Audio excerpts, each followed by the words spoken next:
नमस्कार मंडळी, स्वागत आहे तुमचं अर्चनाच किचनमध्ये। आजच्या व्हिडिओमध्ये आपण करूया उपवासासाठी स्पेशल केली जाणारी मऊसूत आणि मोकळी होणारी साबुदाण्याची खिचडी। त्यासाठी बघा मी इथे 1 वाटी साबुदाणा घेतलेला आहे आणि हा आपल्याला रात्रभर भिजवून ठेवायचा आहे। जर रात्रभराचा वेळ नसेल तर निदान 3 ते 4 तास तरी आपल्याला साबुदाणा हा भिजवून घ्यायचा आहे। साबुदाण्यामध्ये बऱ्याच प्रमाणात स्टार्च असतं आणि आपल्याला हे असं धुवून ते काढून टाकायचं आहे, नाहीतर आपली खिचडी मग चिवट होते। आता बघा मी ते पाणी काढून टाकलेलं आहे आणि थोडंसं इंचभर वरती साबुदाण्याच्या पाणी टाकून हा साबुदाणा आता ओव्हरनाईट मी भिजायला ठेवून देणार आहे।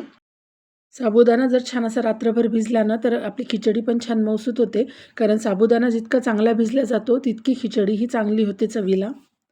बघा आता रात्रभर मी भिजायला ठेवला होता आणि आता सकाळी बघा छान असा साबुदाणा भिजलेला दिसतोय, छान असा टम्म फुगलेला आहे आणि अगदी मोकळा झालेला आहे।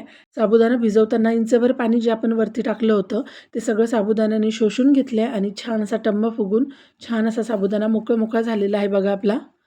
आता आपल्याला साबुदाणा खिचडी करून घ्यायची आहे। त्यासाठी बघा मी इथे बटाटा चिरून घेतला आहे, बटाट्याची साल काढून त्याच्या फोडी करून घेतल्या आणि त्याचबरोबर हिरव्या मिरच्या चिरून घेतलेल्या आहेत।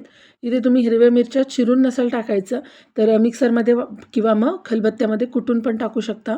आणि बटाट्याची साल काढून बटाटे चिरून घेतलेले आहेत मी, त्याऐवजी तुम्ही उकडलेले बटाटेसुद्धा वापरू शकता। आता आपल्याला साबुदाणा खिचडीसाठी शेंगदाण्याचा कूट लागणार आहे। त्यासाठी थोडे शेंगदाणे मी वाटीभर शेंगदाणे घेतलेले आहेत आणि ते शेंगदाणे आपल्याला मंद आचेवर खरपूस भाजून घ्यायचे आहेत। बघा इथे शेंगदाणे मी चांगले भाजून घेतलेले आहेत आणि हे आता थंड करायला आपण एका प्लेटमध्ये काढून ठेवू।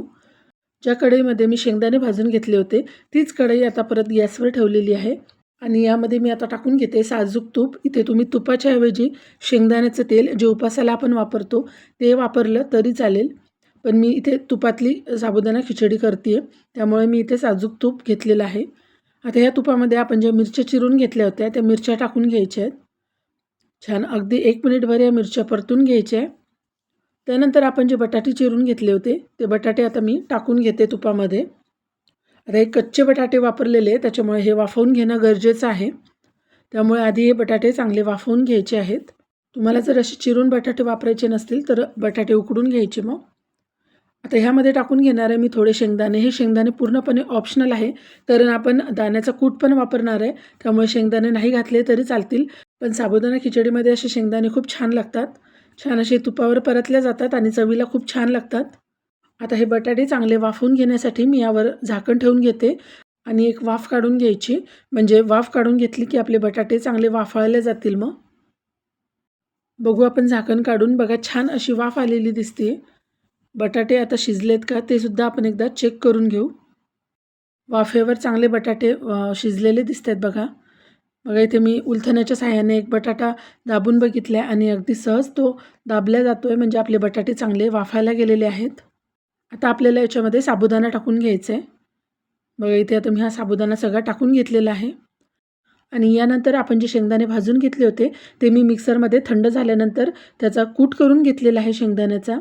थोडा जाडसर असा आपल्याला या साबुदाण्याच्या खिचडीसाठी कूट करून घ्यायचं आहे।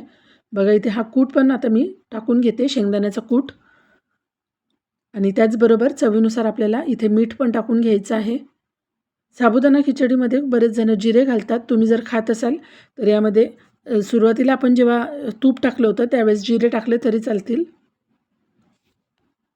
आता हा साबुदाणा आपल्याला छान असा परतून घ्यायचा आहे, चांगला ट्रान्सपरंट होईपर्यंत आपल्याला साबुदाणा शिजवून घ्यायचा आहे। आता बघा किती मोकळा आपला साबुदाणा झालेला दिसतोय, छान असा मोकळा झालेला आहे आणि बऱ्याचपैकी आपला साबुदाणा शिजलेला पण आहे। अजिबात चिकट झालेला नाही, अजिबात लगदा झालेला नाही आहे। गोळे होतात साबुदाणा खिचडीचे तसे पण आपले काही झालेले नाही आहे। एकदम छान मऊसूत अशी आपली साबुदाणा खिचडी तयार झालेली आहे। पूर्ण साबुदाणा ट्रान्सपरंट होईपर्यंत आपल्याला हा साबुदाणा असाच परतत राहायचा आहे आणि आपल्या इथे साबुदाणा खिचडी तयार झालेली आहे। तुम्हाला जर व्हिडिओ आवडला असेल तर व्हिडिओला लाईक करा आणि व्हिडिओ बघत तुम्ही इथपर्यंत आलाच असाल तर चॅनललाही सबस्क्राईब करूनच घ्या। परत भेटूया अशाच एका छानशा व्हिडिओमध्ये एका नवीन रेसिपीसोबत। व्हिडिओ शेवटपर्यंत बघितल्याबद्दल धन्यवाद।